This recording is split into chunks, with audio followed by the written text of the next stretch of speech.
Hello everyone, I'm Anisha. Welcome all of you to my channel, that is Virtual Classes.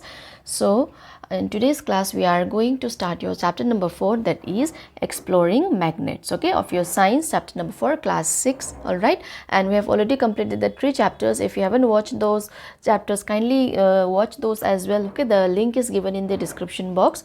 So today here we are going to learn about magnets and their properties, okay. So are you all excited? Now let us start. तो आज की इस class में हम magnets के बारे में पढ़ेंगे, ठीक है. तो ये जो आज का क्लास है ये आपका पूरा हिंदी में होगा, एक्सप्लेनेशन इसकी हिंदी में होगी.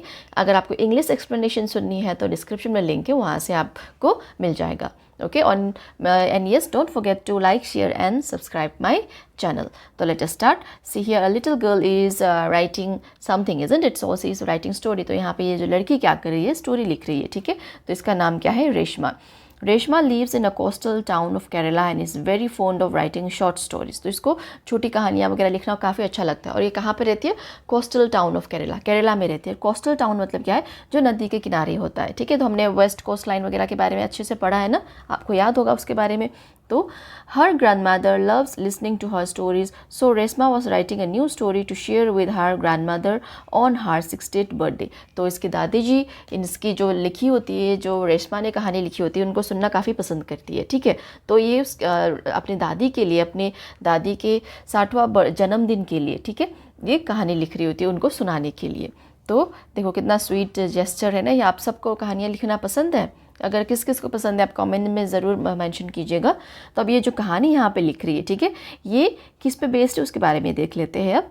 The story was based on a ship carrying spices from Kerala for trade in the olden days. तो ये स्टोरी जो इसकी बनी, जो ये लिख रही है, इसके एक शिप में बेस्ड है, ठीक है. जो शिप कैरी कर रही है स्पाइसेस, मसाले वगैरह कैरी करे केरला से. और केरला तो वैसे ही फेमस है ना मसालों के लिए, काफ़ी वहाँ से एक्सपोर्ट होता है बाहर की कंट्रीज़ में. तो पहले के ज़माने की स्टोरी ये लिख रही है, ठीक है, बहुत ही ओल्डन डेज़ की, बहुत ही प्राचीन टाइम की.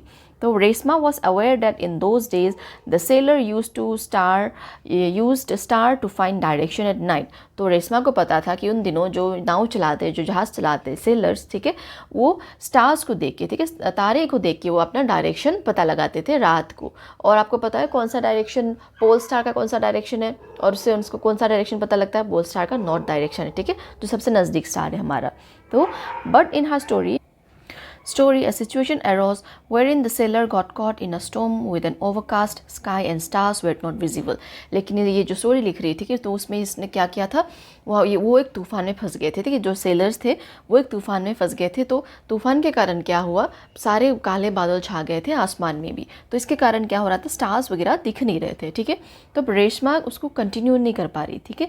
Reshma could not take her story forward as she could not think of a way of sailor to find direction. तो अब ये स्टोरी को आगे लिख नहीं पा रही थी. क्यों? क्योंकि अब देखो स्टार्स तो नहीं दिख रहे, और इसको पता था कि तब के टाइम में स्टार्स को देख के डायरेक्शन वगैरह का पता लगाते थे. तो अब ये सोच में पड़ गई कि अब डायरेक्शन के बारे में तो भी पता नहीं, तो अब ये स्टोरी कैसे कंटिन्यू करे, ठीक है. तो उसका स्टोरी अभी वहीं पे रुक गया.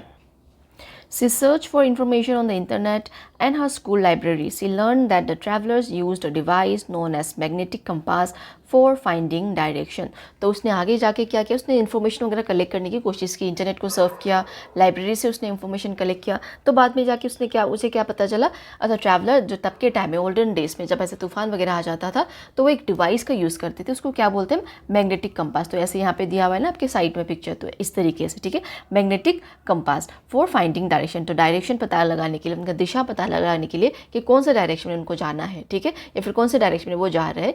तो उसके लिए उन्होंने क्या यूज़ करते थे, मैग्नेटिक कंपास के बारे में, ठीक है, मैग्नेटिक कंपास यूज़ करते थे. तो Reshma had seen pencil boxes and purses which had magnets to keep them closed.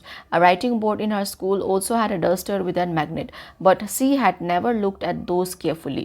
She now became curious to learn more about magnets and magnetic compasses. तो रेशमा ने ऐसे पहले भी देखे थे, जैसे हमारे पेंसिल बॉक्स में भी मैग्नेट्स होते हैं ना, जैसे हम उसको बंद कर देते हैं वो लॉक्ड हो जाता है.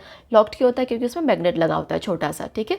और उसके बाद या फिर कोई पर्स हम ऐसे बंद करते हैं एकदम से, तो वो ऐसे एकदम से बंद हो जाता है ना, क्लचर वगैरह कुछ भी, पर्स वगैरह, तो राइटिंग, उसके जो राइटिंग बोर्ड था स्कूल में, वहाँ पे भी जो डस्टर था उसमें भी एक मैग्नेट लगा था, तो वो बोर्ड में ही वो अटैच हो जाता था। तो उसने कभी ऐसा ध्यान से उसको देखा नहीं था। अब जैसे वो मैग्नेट्स के बारे में उसको थोड़ा सा पता लगा तो वो क्यूरियस हो गई, ठीक है, जैसे कि आपकी बुक का नाम भी है ना, क्यूरियसिटी, उसके अंदर क्या हो गया, जिज्ञासा जाग गया। अब बहुत सारे क्वेश्चंस आने लग गए, ठीक है।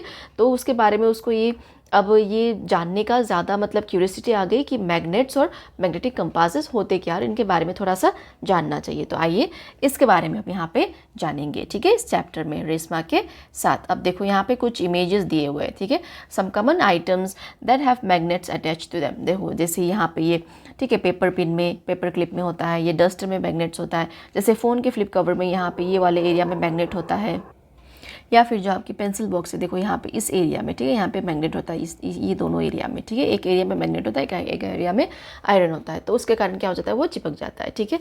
और यहाँ पे जैसे हमारा ड्रावर वगैरह हम जब खोलते हैं, इस एरिया पे मैग्नेट होता है, ओके, तो ये जब बंद करते तो एकदम से बंद हो जाता है, खुला नहीं रहता। और जैसे आपके फ्रिज में भी, ठीक है, फ्रिज में भी, फ्रिज के डोर में भी मैग्नेट होता है, तो इसके कारण ये बंद रहता है।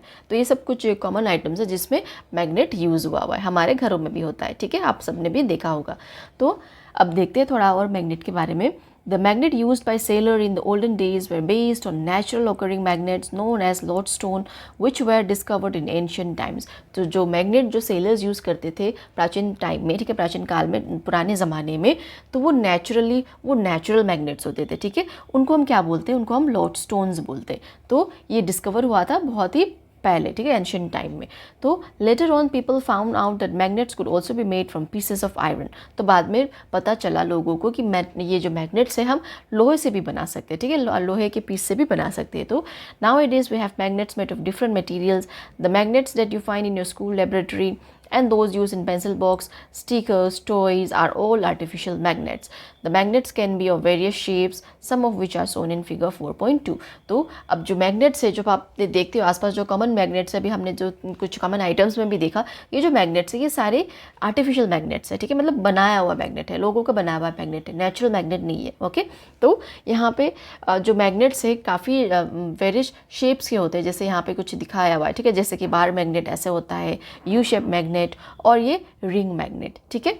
तो देखो, और दोनों के हर मैग्नेट्स में पोल्स होता है, ठीक है, नॉर्थ पोल और साउथ पोल, इसके बारे में आगे जानेंगे, okay. Magnets of different shape. तो do magnets stick to object made of certain materials only. तो यहाँ पे एक क्वेश्चन हमें रेस किया गया है, तो इस क्वेश्चन को हम समझेंगे आगे। जैसे कि इसका मैं आंसर आपको बता देती हूँ, यस, क्योंकि मैग्नेट जो है हर मटेरियल में नहीं चिपकेगा, ठीक है। तो yes, magnet sticks only to object made of certain materials, जैसे कि मटेरियल जैसे कि आपका आयरन हो गया, निकल हो गया, ठीक है, या फिर कोबाल्ट हो गया, इनसे ये बना होता है, ठीक है, और इनमें ये चिपकता भी है। तो मैं और ऑब्जेक्ट्स फ्रॉम दिस मटेरियल्स जो अट्रैक्ट होते हैं, ठीक है, जो दूसरे ऑब्जेक्ट्स में अट्रैक्ट होते हैं उसको हम क्या बोलते हैं, मैग्नेटिक मटेरियल्स। और जो दूसरे ऑब्जेक्ट्स में अट्रैक्ट नहीं होते उनको हम क्या बोलते हैं, नॉन मैग्नेटिक मटेरियल्स। तो इसके बारे में आगे दिया हुआ है। तो यहाँ पे देखो आपका अगला टॉपिक ही यही है, magnetic and non magnetic materials, ठीक है। तो इसका आंसर होगा येस, ठीक है, yes, magnet sticks only two objects made of certain materials. Her object में वो अटैच नहीं करता, ठीक है, हर ऑब्जेक्ट्स के साथ वो मतलब अट्रैक्ट नहीं होता है, ओके। तो इसीलिए तो अब देखते हैं, अब दूसरा टॉपिक हमारा magnetic and non magnetic material. तो इसको समझने के लिए पहले यहाँ पे एक एक्टिविटी दी गई है, तो उस एक्टिविटी को हम कंप्लीट करेंगे, उसके बाद हमें अच्छे से समझ आ जाएगा, ठीक है। तो activity, let us explore, collect a few objects made of different materials and also a magnet. कुछ ऑब्जेक्ट आपको कलेक्ट करना है जो डिफरेंट मटीरियल्स है, ठीक है, मेड ऑफ डिफरेंट मटीरियल्स और एक मैग्नेट भी। उसके बाद हमें क्या करना है, predict which of this object will stick to the magnet, write your prediction in table 4.1। कुछ हमें ऐसे ही कुछ डिफरेंट मटेरियल्स हमें इकट्ठा करने, आगे आपके बुक में दिया हुआ इमेज, ठीक है, कुछ मटेरियल्स के, और हमें एक मैग्नेट भी इकट्ठा करना है। और उसके बाद हमें प्रिडिक्ट करना है कौन कौन से मटेरियल मैग्नेट के साथ अट्रैक्ट होंगे, स्टिक होगा, या फिर कौन से मटेरियल्स मैग्नेट के साथ स्टिक नहीं होगा, ठीक है। पहले हमें प्रिडिक्शन लिखना है, उसके बाद हमें ऑब्जर्व करना है, फिर हमें रिजल्ट लिखना है, ऑलराइट। ऐसे now hold a magnet in your hand and bring it near the objects one by one. अब एक मैग्नेट को पकड़ के हमें देखना है कि वो अट्रैक्ट होती है या नहीं होती है। जैसे हमें पहले प्रिडिक्शन लिख लेना है, ठीक है। उसके बाद हमें क्या करना है, observe which of this object sticks to the magnet. तो हमें ऑब्जर्व करना है, ठीक है। हम फाइनली हमें रिजल्ट देखना है, ठीक है, एक्सपेरिमेंट करना है। उसके बाद हमें क्या लिखना है, टेबल 4.1 में हमें लिख देना है। देखो यहाँ पे कुछ मटीरियल्स यहाँ पे दी हुई है, ठीक है। ये सब डिफरेंट ऑब्जेक्ट्स है, ठीक है। Identifying the materials attracted by magnet, तो इसको हम यहाँ पे लिखेंगे, ठीक है। तो कुछ यहाँ पे मैंने लिख दिए इनमें से कुछ आइटम्स। अगर आपके मन में भी कुछ और आइटम्स आते हैं तो आप भी लिख सकते हो, ओके। तो record your observation in table 4.1। तो यहाँ पे देखो सबसे पहले यहाँ पे क्या है, नेम ऑफ द ऑब्जेक्ट। यहाँ पे मैंने नेम ऑफ द ऑब्जेक्ट लिख दिया है, ठीक है। और materials which the object is made of, ये जो ऑब्जेक्ट्स है ये किस मटेरियल के बने हुए, या प्लास्टिक के हैं, वुड के हैं, या फिर ग्लास के, आयरन के, या फिर एनी अदर, ठीक है। और फिर अट्रैक्टेड बाय मैग्नेट, येस और नो। पहले हमें प्रिडिक्शन लिखना है, उसके बाद फिर ऑब्जर्वेशन करना है, मतलब एक्सपेरिमेंट के बाद जो हमने दिखा उसको हमें लिखना है, ठीक है। तो सबसे पहले यहाँ पे दो यहाँ पे दिया हुआ है हमारे लिए। पहला है पेंसिल, ठीक है। अब पेंसिल को देखो, पेंसिल किसकी बनी होती है, वुड की बनी होती है कि नहीं। तो प्रिडिक्शन में क्या आएगा, वुड तो अट्रैक्ट नहीं करेगा मैग्नेट के साथ, ठीक है। तो नो लिख दिया मैंने। ऑब्जर्वेशन भी क्या आया, नो, ओके। अब दूसरा है इरेजर। इरेजर को देखो, इरेजर किस चीज़ की बनी होती है, रबर की बनी होती है ना, तो ये भी अट्रैक्ट करेगा प्रिडिक्शन में, नो, ठीक है। तो ऑब्जर्वेशन में भी क्या आया, नो। आप भी करके देखिएगा, ऑलराइट। अब तीसरा मैंने यहाँ पे लिखा है सीजर, ठीक है। उनमें से एक मटेरियल को मैंने ले लिया यहाँ पे, ठीक है। तो उसके बाद देखो सीजर किस चीज़ की बनी होती है, सीजर में प्लास्टिक का हिस्सा भी होता है और मेटल का हिस्सा भी होता है, ठीक है। तो अब मैंने यहाँ पे लिख दिया मेटल एंड प्लास्टिक। तो ये प्रेडिक्शन मेरा येस, मैं येस लिखूंगी, क्योंकि जो मेटल वाला हिस्सा में है उसमें तो अट्रैक्ट करेगा, प्लास्टिक वाले हिस्से में नहीं करेगा, लेकिन मेटल वाले हिस्से में वो करेगा, ठीक है। तो ऑब्जर्वेशन क्या निकल के आया, येस। अब दूसरा मैंने लिखा है पे स्टेपलर, आपके वहाँ पे दिया हुआ ना इमेज में स्टेपलर, तो वो भी किस चीज़ की बनी होती है, मेटल की भी बनी होती है और प्लास्टिक की भी बनी होती है। अब जो मेटल वाला एरिया है उसमें प्रेडिक्शन में मैंने क्या कर दिया, येस कर दिया, क्योंकि वो मेटल वाले एरिया में अट्रैक्ट करेगा मैग्नेट, ठीक है। तो यहाँ पे ऑब्जर्वेशन भी क्या आया, रिजल्ट भी यहाँ पे क्या आया, येस। अब दूसरा है पेपर क्लिप, ठीक है। तो पेपर क्लिप किसकी बनी होती है, जो हम पेपर में क्लिप लगाते हैं ना, पिंस लगाते हैं ऐसे क्लिप करने के लिए, वो मेटल की बनी होती है, ठीक है, छोटी छोटी। तो इसका प्रेडिक्शन मैंने क्या किया, येस। तो ऑब्जर्वेशन भी क्या निकला, येस, ठीक है। अब दूसरा एक स्क्रू यहाँ पे दिया हुआ है, ठीक है, मेटल स्क्रू यहाँ पे दिया हुआ है। तो ये किसकी बनी होती है, मेटल स्क्रू जो होती है आयरन की बनी होती है, ठीक है। तो प्रेडिक्शन में मैंने येस लिख दिया और ऑब्जर्वेशन भी क्या आया, येस आया है, ठीक है। अब दूसरा प्लास्टिक रूलर, जो आपकी स्केल होती है, ठीक है। तो वो किस चीज़ की बनी होती है, वो प्लास्टिक की बनी होती है। तो प्रेडिक्शन भी नो आएगा और ऑब्जर्वेशन भी यहाँ पे नो आ गया, ओके। अब दूसरा यहाँ पे ग्लास टम्बलर, एक ग्लास दिया हुआ है ना, तो वो किस चीज़ की बनी होती है, वो ग्लास की बनी होती है। तो यहाँ पे प्रेडिक्शन भी नो आएगा और ऑब्जर्वेशन भी नो आएगा, क्योंकि मैग्नेट तो अट्रैक्ट करेगा ही नहीं ना ग्लास को। अब दूसरा यहाँ पे कैंडल भी वहाँ पे दिया हुआ है, कैंडल लिख दिया मैंने, ठीक है। वो कैंडल किसकी बनी होती है, वैक्स की बनी होती है कि नहीं। तो ये अट्रैक्ट करेगा, मैग्नेट के साथ नहीं करेगा। तो यहाँ पे मैंने नो लिख दिया है, प्रेडिक्शन भी नो लिख दिया है और ऑब्जर्वेशन में भी नो लिख दिया। और लास्ट में यहाँ पे मैंने लिखा है की, वहाँ पे चाबियाँ भी दी हुई है ना, चाबी की इमेज भी है, तो आप चेक कीजिएगा, ठीक है। और दूसरे मटेरियल्स जो भी आपके पास है उनके साथ भी आप चेक करके ऑब्जर्वेशन में उसी हिसाब से आप लिख सकते हो। ज़रूरी नहीं है कि जो मैंने लिखा है वही आपको लिखना है, ठीक है। जो आप एक्सपेरिमेंट करोगे उसी हिसाब से जो भी मटेरियल आपने यूज़ किया है वहाँ पे उन्हीं मटेरियल को भी आप लिख सकते हो, ठीक है, नाम लिख सकते हो। तो की किसकी बनी होती है, चाबियाँ जैसे मेटल की बनी होती है ये, ठीक है।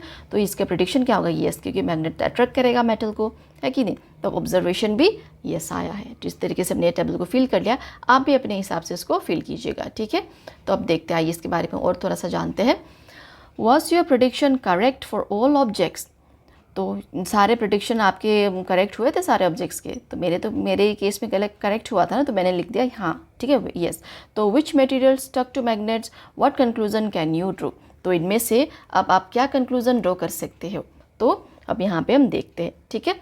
Through this activity, we can find out that some of the objects were attracted to magnet and stuck to it, while others were not. ऐसे हुआ ना, कुछ ऑब्जेक्ट्स मटेरियल के मैग्नेट के साथ वो स्टक कर गए और कुछ में नहीं हुआ। तो जो material which are attracted towards a magnet is called a magnetic material, जैसे कि मैंने आपको पहले बताया था, ठीक है। जो मटेरियल्स जो मैग्नेट के पास अट्रैक्ट होते हैं, ठीक है, मतलब उन पर जाके ऐसे चिपक जाते हैं, उनको हम क्या बोलते हैं, मैग्नेटिक मटेरियल्स, ओके। और जैसे कि the metal iron is a magnetic material है, the nickel and cobalt are other metals that are also magnetic, ठीक है। निकल है, कोबाल्ट है, ये भी बाकी मेटल्स है जो मैग्नेटिक मटेरियल्स है इनमें, ठीक है। तो some of their combinations with other metals are also attracted towards magnet, जैसे कि कुछ कम्बिनेशन प्लास्टिक का था, कुछ मेटल का था, है ना। तो ये भी अट्रैक्ट कर जाते हैं, जो मेटल पार्ट अट्रैक्ट कर जाता है ना, इसीलिए। तो the material which are not attracted okay towards a magnet are called non magnetic materials, ठीक है। अब जो मटेरियल्स जो बिल्कुल भी अट्रैक्ट नहीं किए, जैसे कि आपका पेंसिल नहीं किया, इरेजर नहीं किया, ग्लास टम्बलर ने नहीं किया, है कि नहीं, अगर आप कपड़ा वहाँ पे एक टॉवल भी दिया हुआ है, अगर टॉवल भी आप रखोगे वो भी अट्रैक्ट नहीं करेगा, है कि नहीं, तो उनको हम क्या बोलते हैं, नॉन मैग्नेटिक मटेरियल्स, ठीक है, जो मैग्नेटिक के साथ मैग्नेट के साथ अट्रैक्ट नहीं होते। अब आपको समझ आ गया ना, जो मटेरियल्स अट्रैक्ट होते हैं उनको हम क्या बोलते हैं, मैग्नेटिक मटेरियल्स हम बोलते हैं, और जो मटेरियल्स अट्रैक्ट नहीं होते उनको हम क्या बोलते हैं, नॉन मैग्नेटिक मटेरियल्स। ऑलराइट, अब यहाँ पे एक क्वेश्चन दिया हुआ है, do all parts of a magnet attract magnetic materials equally. तो अब यहाँ पे हम क्या लिख सकते हैं, अच्छा ठीक है, इससे पहले हम यहाँ पे एक और क्वेश्चन का आंसर कर देते हैं। Which material listed in table 4.1 were found to be non magnetic. तो नॉन मैग्नेटिक कौन कौन से आ गए, वहाँ पे हमने जो लिखा था, आप टेबल पे देखना और आपने जो लिखा उसके हिसाब से आप लिखना, जैसे कि पेंसिल था, इरेजर था, प्लास्टिक रबर था, ग्लास टम्बलर था, कैंडल था, ये सारे कौन से थे, नॉन मैग्नेटिक मटीरियल थे, है कि नहीं।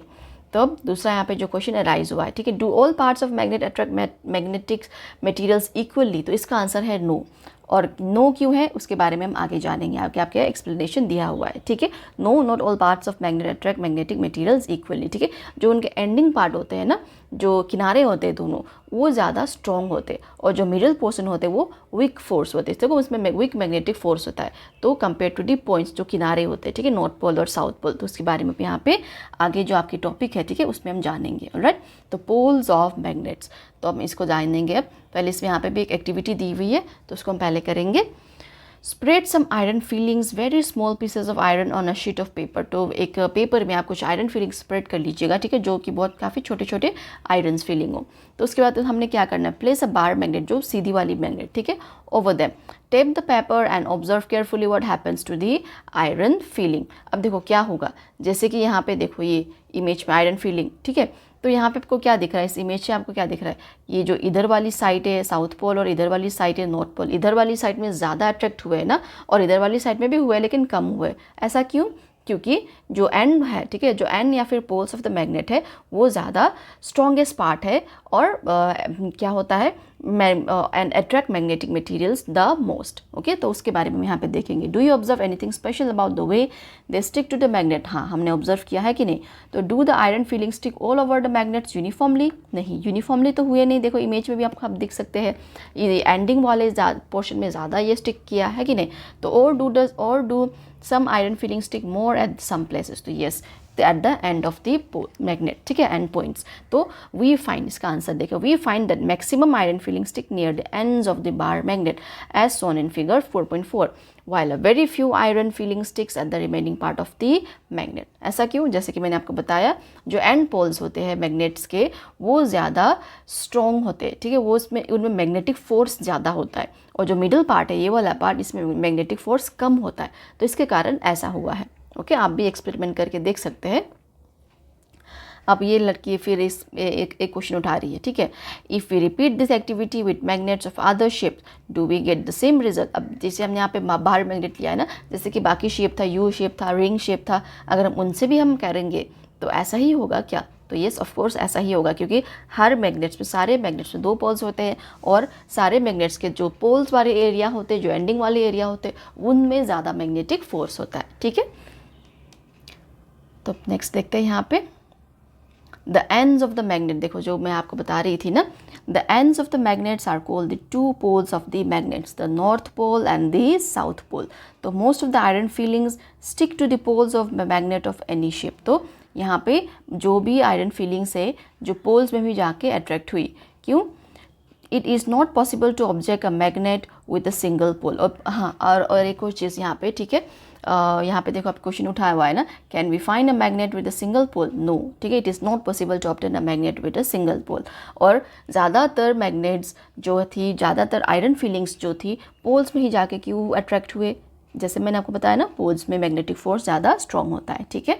तो if a magnet is broken into smaller pieces, north and south poles always exist in pairs even in the smallest piece of the magnet. अगर आप मैग्नेट को तोड़ोगे ना पीसेस में, फिर भी उनके पास क्या होगा, नॉर्थ और साउथ पोल होगा ही होगा। तो हमेशा नॉर्थ पोल और साउथ पोल होता ही है मैग्नेट में, ठीक है।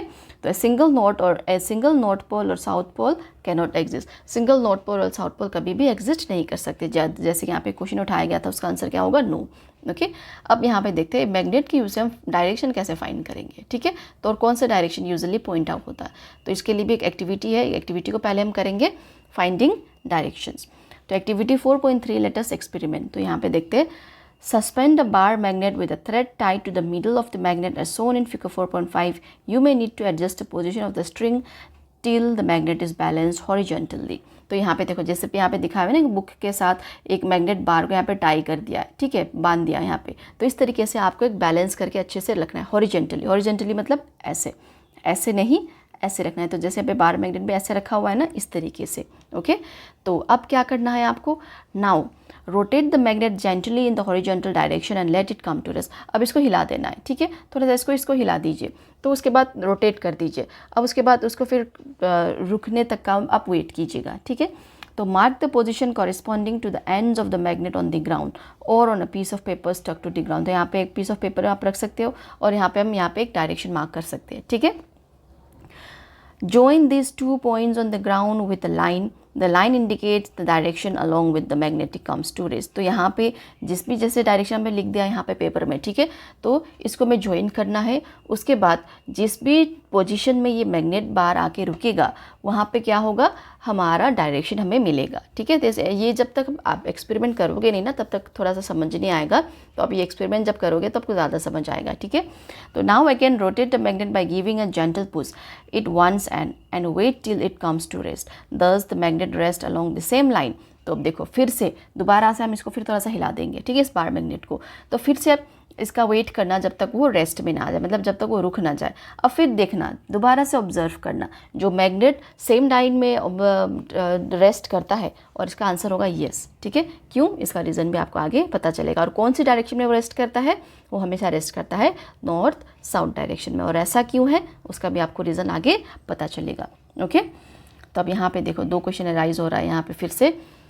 What does these line indicate along which the magnet rest? How can we find out? जो ये lines है, ठीक है, इनको हम क्या बोलते हैं और हमें क्या पता कैसे चलेगा, इसके बारे में हम आगे पढ़ेंगे।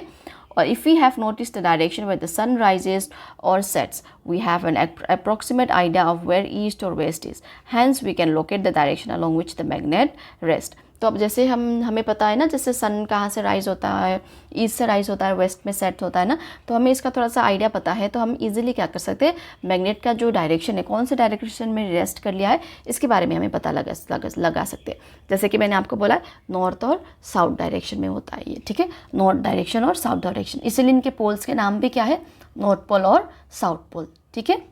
अब आगे जो हमने एक्सपेरिमेंट किया है उसकी एक्सप्लेनेशन दी हुई है, जो कि मैंने आपको बता भी दिया है थोड़ा बहुत, ठीक है। अब उसको समझते हैं। A freely suspend magnet comes to rest along the north south direction. ये हमेशा याद रखना, ठीक है। फ्रीली सस्पेंडेड मैग्नेट हमेशा वो कौन से डायरेक्शन में रेस्ट करेगा, नॉर्थ साउथ डायरेक्शन।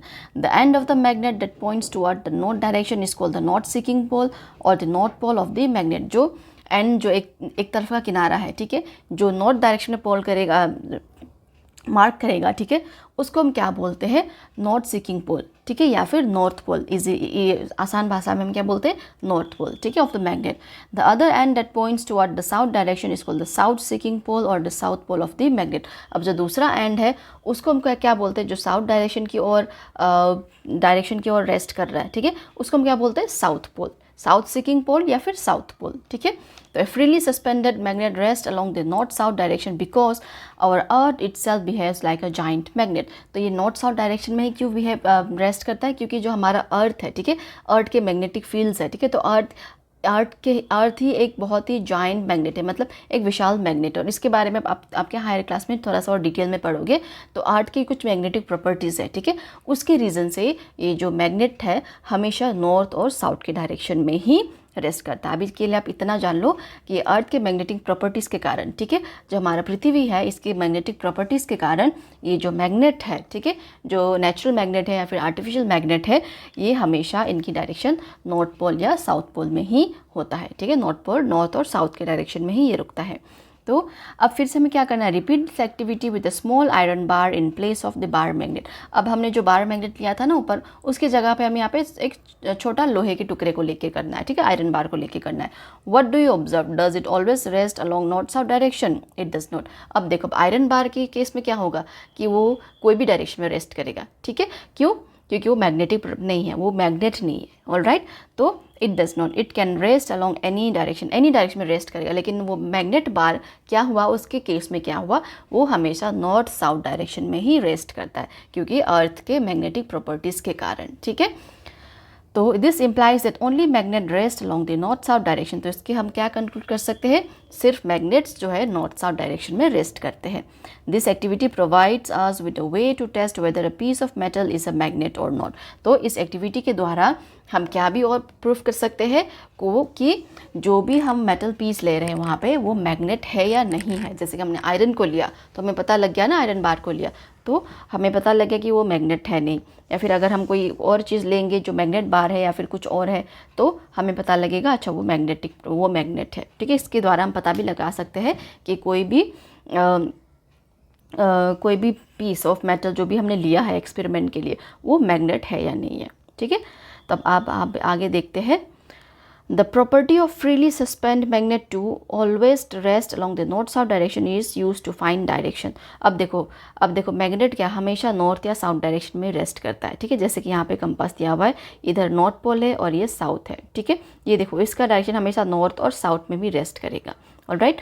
तो इसके द्वारा हमें क्या पता लगेगा, हम डायरेक्शन को इजीली फाइंड कर सकते हैं। जैसे कि हमें देखो अगर आपको नॉर्थ डायरेक्शन पता लग गया, साउथ डायरेक्शन पता लग गया तो इजीली हमें क्या पता लग सकता है, ईस्ट डायरेक्शन और वेस्ट डायरेक्शन। तो सिमिलरली जैसे आपके ऊपर एग्जांपल दिया हुआ था ना, अगर आपको सन का डायरेक्शन पता है तो रफली आप डायरेक्शन के बारे में आपको पता लग जाएगा ना कि अच्छा यहाँ पे ईस्ट है, यहाँ पे वेस्ट है।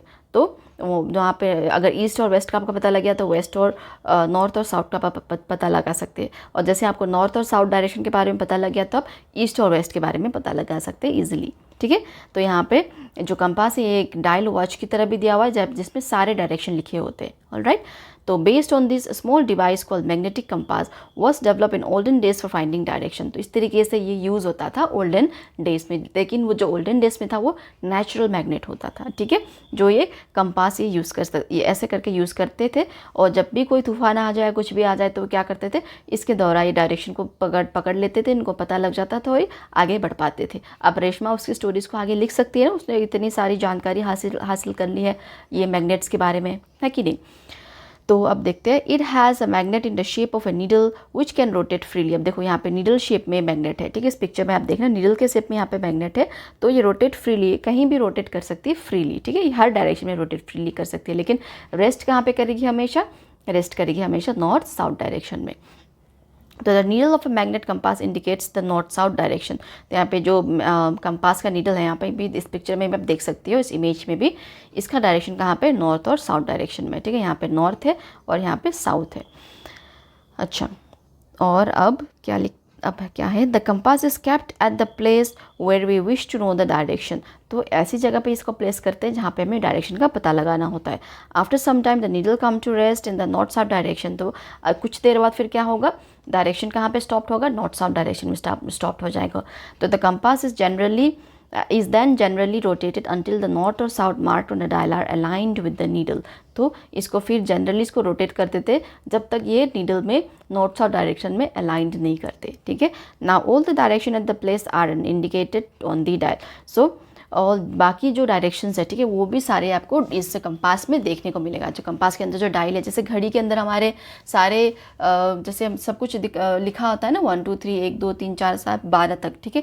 तो ऐसे ही यहाँ पे भी सारे डायरेक्शन यहाँ पे लिखे हैं, जैसे कि आप देख सकते हैं नॉर्थ ईस्ट यहाँ पे लिखा हुआ है, ईस्ट यहाँ पे लिखा हुआ है, वेस्ट यहाँ पे लिखा हुआ है, नॉर्थ वेस्ट लिखा हुआ है, साउथ ईस्ट लिखा हुआ है, ठीक है। तो इस तरीके से ओल्डन डेज में इस कंपास को यूज़ कर सकते थे डायरेक्शन पता लगाने के लिए। अब तक तो आपको थोड़ा सा आइडिया हो गया होगा ना कि कैसे हम डायरेक्शन का पता लगाते थे तब के टाइम में। तो इसके बारे में थोड़ा सा और देख लेते हैं आगे। मैग्नेटिक कंपास, ये जो मैग्नेटिक कंपास है ऊपर, ठीक है, इसका थोड़ा सा डिस्क्रिप्शन यहाँ पे दिया हुआ है मोर टू नो में। A magnetic compass is usually a small circular box with a transparent cover और on it as shown in figure 4.6। तो जैसे कि आप फिगर में भी देख सकते हो, इसके ऊपर एक ट्रांसपेरेंट कवर होता है, ग्लास का कवर होता है, ठीक है, थिन कवर होता है। तो the magnet in the shape of a needle, तो अंदर जो मैग्नेट है, ठीक है, वो नीडल का शेप का होता है, is mounted on a pin standing on the bottom of the box. This needle is balance on the pin in such manner that it can move around this easily. तो ये जो needle है, ठीक है, इसको इस तरीके से बैलेंस करके रखा होता है ताकि वो अच्छे से हर जगह रोटेट कर सके, ठीक है, so that it can rotate freely. The ends of the needle which rest in the north direction is usually painted red. जो नॉर्थ डायरेक्शन में है, ठीक है, उसको यूजुअली रेड पेंट करते हैं ताकि उनको इजीली पता चले कि अच्छा ये नॉर्थ डायरेक्शन है, ठीक है। तो below the needle there is a dial with direction marked on it. तो आगे जो नीडल के नीचे सारा डायरेक्शन वहाँ पे मार्क किया हुआ है, ठीक है, एक डायल बना हुआ है जिस पे सारा डायरेक्शन मार्क किया हुआ है, ठीक है। तो यहाँ पे देखो, इसमें भी जैसे पिक्चर में आप देख सकते हैं ना, इसी का ये थोड़ा सा एक डिस्क्रिप्शन था। ओके, अब देखो ये लड़की क्या आप सोच रही है, क्या क्वेश्चन उठा रही है ये, how can we make our own magnetic compass. तो क्या हम हमारे खुद का मैग्नेटिक कंपास बना सकते हैं। तो इसका आंसर आगे है, एक एक्टिविटी हम करेंगे, उससे आपको इसका आंसर मिलेगा, ठीक है। एक हमारा ओन मैग्नेटिक हम बना सकते हैं यहाँ पे। ओके, तो एक्टिविटी 4.4 लेट अस कंस्ट्रक्ट। अब देखते हैं, collect a few materials like cork piece, iron swelling swing, so not iron swelling, sorry, iron swing needle, जैसे कि हमारा सुई धागा होता है ना, सुई वाला। तो permanent bar magnet and a glass ball and a water. तो ये सब कुछ चीज़ आपको पहले कलेक्ट करना है, जैसे कोर्क पीस, कोई भी हल्का सा चीज़ यहाँ पे आपको कलेक्ट करना है, ठीक है, जैसे कि इमेज में आगे दिया हुआ है। और उसके बाद क्या करना है, place the iron swing needle on a wooden table. अब एक वुडन टेबल में हमें क्या रखना है, उस सुई को हमें रखना है, जैसे यहाँ पे लिखा हुआ है, देखो इसमें यहाँ पे रखा हुआ है ना। Then keep any one pole of the magnet at one of the needle. तो जो मैग्नेट का कोई भी एक पोल है, साउथ पोल या फिर नॉर्थ पोल, ठीक है, उस पर नीडल की उस पर प्लेस कर देना है। तो move the magnet over the needle along its length as shown in figure 4.8. when it reaches the other end of the needle lift it up। तो देखो जैसे कि फिगर में दिया हुआ है, यहाँ पे हमने इस एक वुडन टेबल में क्या किया है, इस नीडल को हमने यहाँ पे रख दिया है कि नहीं। अब नीडल में एक बार मैग्नेट आपको लेना है और एक ही डायरेक्शन में, ठीक है, यहाँ से आपको स्टार्ट करना है, जैसे यहाँ से इस डायरेक्शन में आपको स्टार्ट करना है, इससे चलना है, और जैसे ही यहाँ पे आएगा फिर लिफ्ट करना है, फिर यहाँ पे फिर ऐसे रखना है। तो इस तरीके से आपको काफ़ी बार करना है, ठीक है, 30 to 40 टाइम्स करना है यहाँ पे जैसे लिखा हुआ है। तो अब इसको करते रहना, रिपीट करना।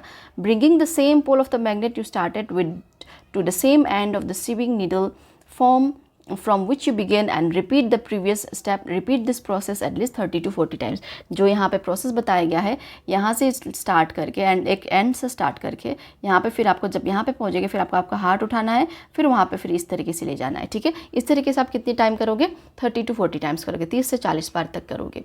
तो अब फिर ब्रिंग सम आयरन फीलिंग्स और steel pins near the needle. अब उसके बाद जो नीडल को आप इतने बार ये मैग्नेट पोल से आपने इसको किया है, ठीक है, 30 to 40 टाइम्स इसके अराउंड आपने मैग्नेटिक पोल्स को हिलाया है, ठीक है। तो उसके बाद अब क्या करोगे, कुछ आयरन फीलिंग्स लेके आओगे या फिर कुछ स्टील पिन्स लेके आओगे, ठीक है, नीडल के पास में। तो इफ़ द पिन्स और the iron filings get attracted to the needle then that means the needle has become a magnet. देखो अब जो पिन है या फिर जो आयरन फीलिंग है नीडल के पास अट्रैक्ट कर गया, ठीक है, 30 से 40 बार हमने बार बार वहाँ पे जो मैग्नेट पोल है उसको हमने घुमाया था ना। तो घुमाने के कारण क्या हो गया है, आयरन, अभी ये जो नीडल है इसने भी कुछ मैग्नेटिक प्रॉपर्टीज़ अपने आप पे अट्रैक्ट कर लिया है, ठीक है। तो ये एक तरह से मैग्नेट बन गया है। तो अब जब आयरन फीलिंग्स इसके पास लेके आओगे, ठीक है, तो क्या होगा, या फिर कोई स्टील पिन लेके आओगे वो अट्रैक्ट कर जाएगा। तो ये है ना मज़ेदार, तो आप भी करके देखना, ठीक है। तो pass this needle through the cork horizontally. अब जो कॉर्क में जैसे कि यहाँ पे इमेज में दिया हुआ है, ठीक है, इस पर आप पास कर देना नीडल को। तो float the cork in a glass ball filled with water. तो एक बॉल में जैसे ग्लास बॉल में हमें पानी भर लेना है और इस तरीके से यहाँ पे जैसे इमेज में दिया हुआ है, ठीक है, इस तरीके से हमें पास कर लेना है, ठीक है। Such that the needle always remain above the level of the water as shown. तो यहाँ पे क्या करना है, जो नीडल है पानी के अंदर नहीं होना चाहिए, पानी के ऊपर होना चाहिए, जैसे कि यहाँ पे इमेज में दिखाया हुआ है। तो अब इसके बाद हमें क्या करना है, when the needle comes to rest, ठीक है। अब ये जब नीडल रुकिएगा, अब यहाँ पे चेक करेंगे ना कि नीडल वाकई में मैग्नेट बन गया है या नहीं बन गया। जैसे पहले तो आयरन फीलिंग तो उसने अट्रैक्ट कर लिया, अब डायरेक्शन को देख के हम चेक करेंगे, ठीक है। तो when the needle come to rest your magnetic compass is ready for use. तो ये जब नीडल जो है रेस्ट में आ जाएगा, ठीक है। तो ये जो हमने बनाया है ये क्या होगा, एक मैग्नेटिक कंपास हमने बनाया, ठीक है, घर में बनाया, ठीक है। तो note the direction in the which either side of the needle points, तो ये कौन से डायरेक्शन में पॉइंट करेगा, नॉर्थ साउथ डायरेक्शन में पॉइंट करेगा, ठीक है। तो अब क्या करना है, फिर rotate the cork gently and wait till it stops rotating, repeat this a few more times, do the ends of the needle always point the same direction. अब फिर से दोबारा से इसको फिर रोटेट करना है कॉर्क को, ठीक है, क्योंकि हमें देखो कोई हल्की चीज़ लेनी है जो पानी के ऊपर तैर सके, ठीक है। तो यहाँ पे ये तैर रहा है ना पानी के ऊपर, तो फिर से दोबारा इसको क्या करना है, रोटेट कर देना है, और फिर से दोबारा देखना कौन से डायरेक्शन में जो नीडल है रेस्ट करेगा। तो हमेशा क्या होगा, हमेशा वो सेम डायरेक्शन में ही रेस्ट करेगा, येस होगा, इसका आंसर होगा येस। और कौन सा डायरेक्शन होगा बताइए कमेंट सेक्शन में, मैंने आपको काफ़ी बार यहाँ पे समझा लिया है, ठीक है।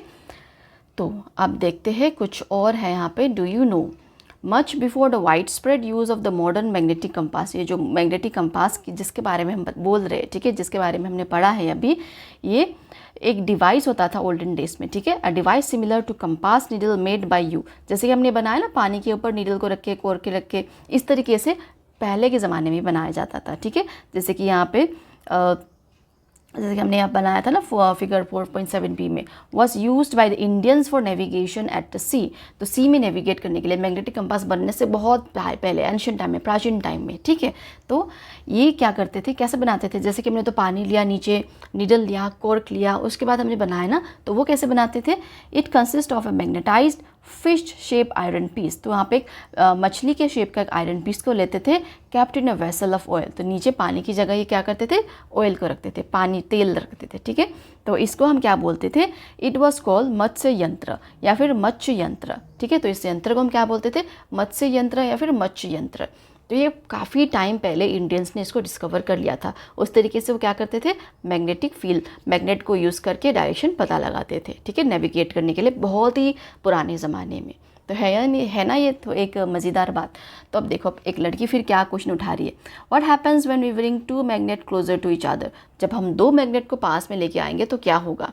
तो इसके बारे में अब क्या करेंगे, आगे की क्लास में आपके पढ़ेंगे, ठीक है, जो आपका दूसरा टॉपिक है, attraction and repulsion between magnets. तो आज के लिए इतना ही, आगे की क्लास में हम इसको कंटिन्यू करेंगे। और बताइएगा कि आपको मेरा क्लास कैसा लगा, और सपोर्ट ज़रूर कीजिएगा लाइक करके मेरे क्लास को, और शेयर करके अपने फ्रेंड्स के साथ। तो आज के लिए इतना ही, आप सबका दिन अच्छा रहे, बाय।